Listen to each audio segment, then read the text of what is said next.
From Pacifica, this is Democracy Now! The role of counterculture is to wake up the mainstream. I have furniture older than you. Counterculture?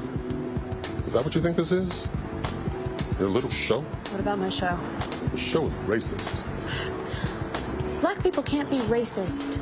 As colleges across the country, from Harvard to Ole Miss, the University of Mississippi, continue to witness racism on campus, a new film tackles the issue through comedy and satire. It's called Dear White People. It follows a group of black students at a fictional, predominantly white Ivy League school, and it's just gotten a big Hollywood break. We'll speak with actor Marquis Richardson and award-winning first-time director Justin Simeon. I just say to all the white people in the audience, on behalf of all the black people in the world, you have the right to laugh. You get a free honorary black card with each Sundance ticket, because it's meant to be a satire. You know, I think if you stop at the title and you get the knee-jerk reaction, oh, this is just going to be an hour-long indictment, you're kind of missing the point. All that and more coming up.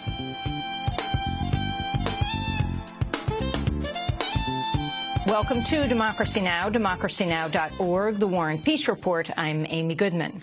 President Obama is holding an emergency meeting with G7 leaders in the Netherlands today following Russia's annexation of Crimea.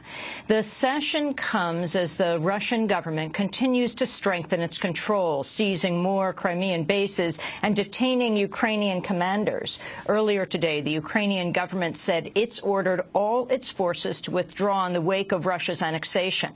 On Sunday, the top NATO commander in Europe, U.S. Air Force General Philip Breedlove, warned Russia has amassed enough troops on Ukraine's eastern border to threaten more post-Soviet states.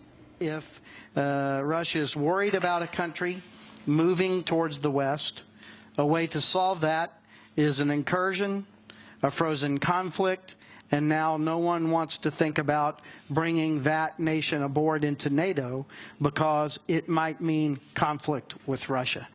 Russia has rejected claims it seeks to invade other countries. Today's meeting at The Hague is the first stop in Obama's week-long overseas tour, which also includes a sit-down with Pope Francis in Italy and a trip to Saudi Arabia. The latest disclosures from Edward Snowden show the U.S. has hacked into the servers of a Chinese company it's accused of a similar type of activity. The targeted company, Huawei, has essentially been blacklisted in the U.S. after being labeled a threat to national security.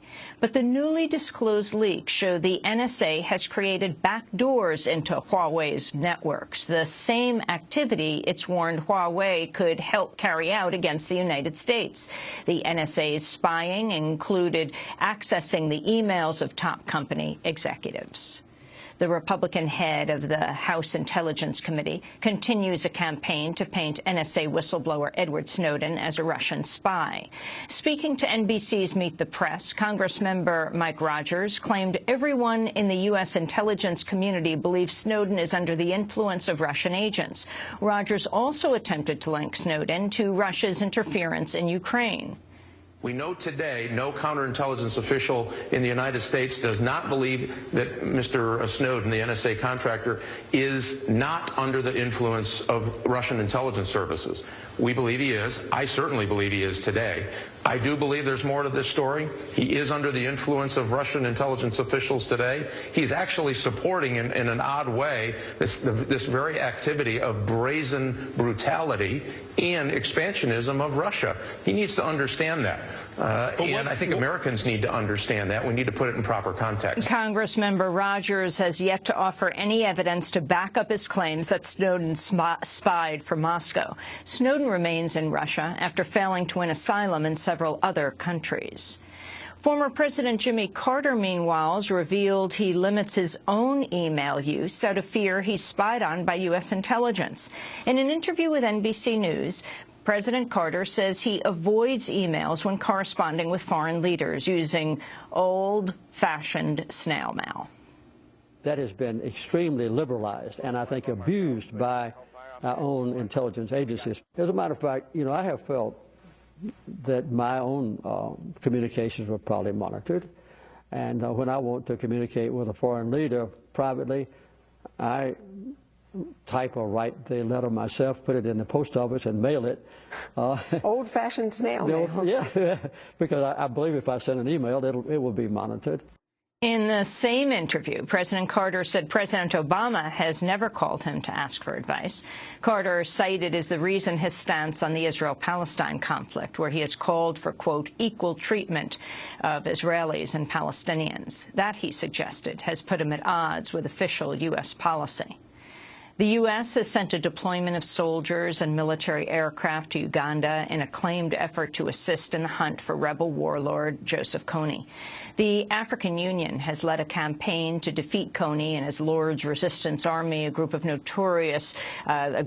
notorious for kidnapping children, forcing boys to become fighters, and using girls as sex slaves. The Washington Post reports the U.S. has sent around 150 special forces and 4 military aircraft. The U.S. soldiers are ordered not to engage in combat unless in self-defense. The Obama administration says the deployment won't affect a review of U.S. ties with Uganda following the country's enactment of an anti-LGBT law last month. An Egyptian court has sentenced 529 members of the Muslim Brotherhood to death on charges of murder. The accused were part of the protests against the ouster of Egyptian President Mohamed Morsi last summer. Their convictions mark a new escalation of the military regime's crackdown on Morsi's supporters, which has led to hundreds of deaths and thousands of arrests. Meanwhile, 2 leading Egyptian activists have been freed after over 100 days behind bars. Alaa Abdel Fattah and Ahmed Abdurrahman are among a group of activists charged with violating the military regime's anti-protest law. They and 23 others have been released on bail, but still face a trial that resumes next month. 3 Palestinians were killed and at least 7 others wounded Saturday when Israeli forces raided the West Bank refugee camp of Jenin. One of the dead was a militant leader targeted for arrest. Several innocent bystanders were injured with gunshot wounds. Palestinians say the deaths bring to at least 60 the number killed in Israeli raids in the occupied territory since the start of U.S.-backed peace talks last summer. At least 8 people have died and 18 others are missing following a massive landslide in Washington state. A local fire chief said the accumulation of mud and debris has slowed the attempt to find survivors. 7 people were transported to area hospitals with injuries as a result of this slide. There is 3 confirmed fatalities at this time. At today's operational period, our #1 priority is responder safety. We've got this huge square-mile mud flow up there that is basically like quicksand. It's extremely fluid. It's moving, and we suspect that there's people out there, but it is far too dangerous to get responders out there on that mud flow. A large cleanup operation is underway in Texas after an oil spill in Galveston Bay. Over 168,000 gallons have spilled since Saturday from a barge that collided with a ship. Coast Guard Captain Brian Pennoyer said the spill threatens to move offshore. The collision itself did release a significant amount of oil, and that quantity of oil is not only in the Galveston Bay, but now, as the winds and the tides drive it out, proceeding out and offshore. Around 300 same-sex couples exchanged vows in Michigan over the weekend after marriage equality was briefly legalized. On Friday, a federal judge overturned Michigan's same-sex marriage ban, ruling it unconstitutional. LGBT couples swarmed Michigan county clerks' offices the following day. I'm overwhelmed. We're going to actually be a legalized family, a recognized family by everybody. This is what we wanted for our family and families like ours, and you know, we are just so happy and you know, proud that Michigan is now on the right side of history, and that, you know, we were able to stand up and say this wasn't fair.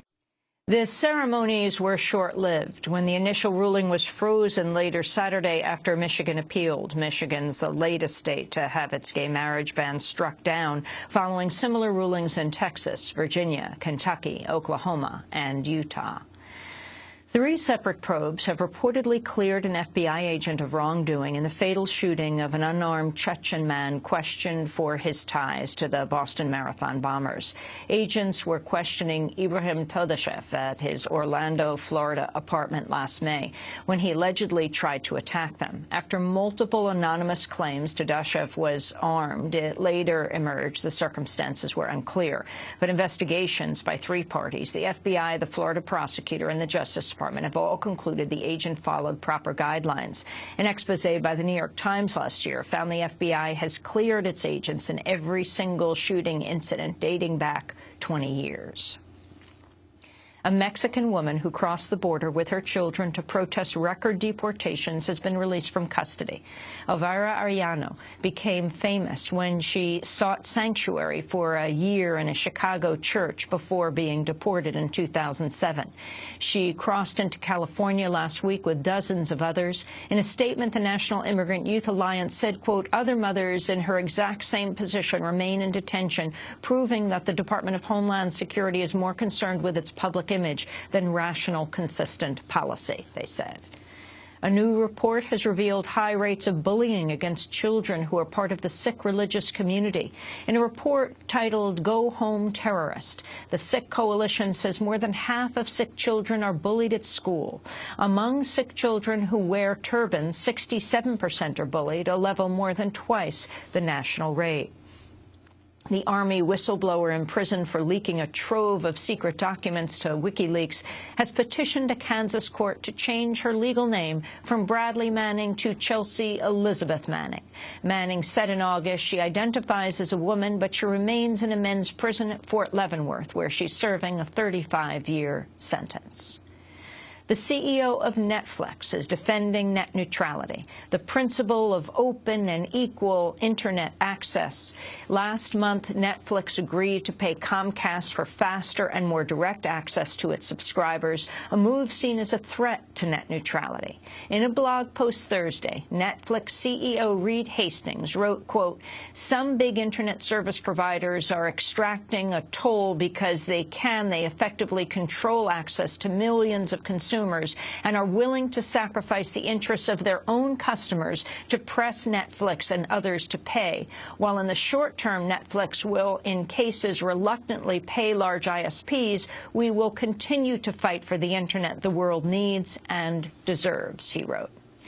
And those are some of the headlines. This is Democracy Now!, democracynow.org, The War and Peace Report. I'm Amy Goodman.